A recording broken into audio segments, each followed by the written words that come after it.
세상을 보는 창, 거창을 보는 창뉴스. 6월 첫째 주 창뉴스 단신입니다. 한국주택금융공사 경남지사에서는 지난 29일 노인 일자리 전담 기관인 거창 시니어클럽을 방문해 사랑나눔 후원금 100만 원을 전달했습니다.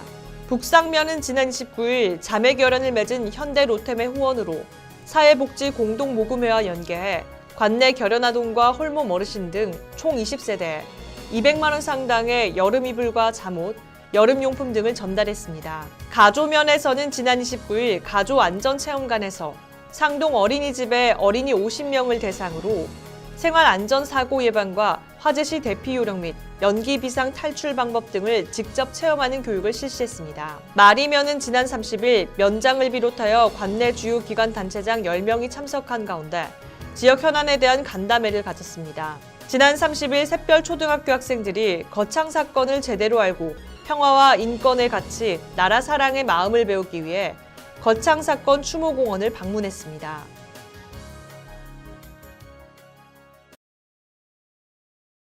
창뉴스 6월 첫째 주 주요 뉴스입니다. 거창군에서는 지난 31일 이강호 부군수를 비롯한 다양한 분야의 위원들이 참가한 가운데 2018년 제1회 군정업무평가위원회 심의회가 개최됐습니다. 거창군에서는 지난 1일 거창문화원에서 주민참여예산제도의 활성화를 위해 주민참여예산위원, 이장, 주민자치위원회 등 군민 대상으로 예산학교를 열었습니다. 거창군에서는 이강호 부군수를 비롯하여 관계자, 지역주민 및 자원봉사자 200여 명이 참석한 가운데 감악산 정상부근에서 감국 묘종 10만 본을 식재했다고 밝혔습니다. 자세한 소식은 잠시 후에 보도하겠습니다. 거창군에서는 지난 31일 이강호 부군수를 비롯한 다양한 분야의 위원들이 참가한 가운데 2018년 제1회 군정업무평가위원회 심의회가 개최됐습니다. 이날 군정업무평가위원회는 2017년 거창군의 주요 업무를 평가하고 2018년의 주요 업무에 대한 계획을 듣기 위한 자리였습니다.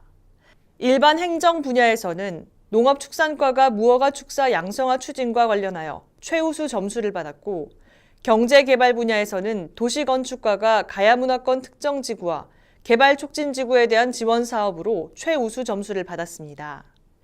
군 관계자는 정책적으로 7대 과제를 정하고 그에 맞춰 2018년 군정을 운영해 나갈 계획이라고 밝혔습니다.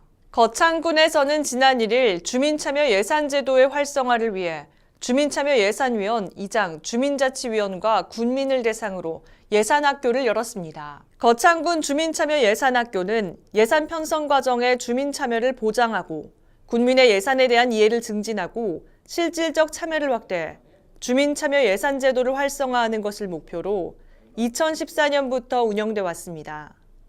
이날 지방재정 분야 전문가인 주기환 창원대학교 교수와 학계와 예산 전문가를 초빙해 예산과 재정에 관한 사항과 주민참여 예산제 운영의 우수 사례에 대해 강의하는 시간을 가졌습니다. 오는 7월까지 주민참여 예산 사업 제안서를 접수할 예정이오니 군민 여러분의 많은 참여 부탁드립니다. 거창군에서는 이강호 부군수를 비롯하여 관계자, 지역주민 및 자원봉사자 200여 명이 참석한 가운데 감악산 정상부근에서 감국묘종 10만 본을 식재했다고 밝혔습니다. 감악산의 정상부근의 1만 평은 황무지로 방치되고 있었는데요. 군에서는 2018년도 항로화 산업특수시책으로 감악산 감국단지 조성 계획을 세웠습니다. 봄에 감국묘종을 식재한 뒤 가을에 거창사건 사업소의 국화축제와 연계하여 체험 프로그램을 운영한다는 계획입니다. 이강호 부군수는 오늘 자원봉사자와 함께 흘린 땀방울이 가을 감국 향기로 거창을 물들일 것 같다며 이번 감국단지 조성을 계기로 항로화 웰니스 체험 관광이 활성화되도록 지원을 확대할 계획이라고 밝혔습니다. 이상으로 6월 첫째 주 창뉴스를 마치겠습니다. 시청해주신 여러분 고맙습니다. 창TV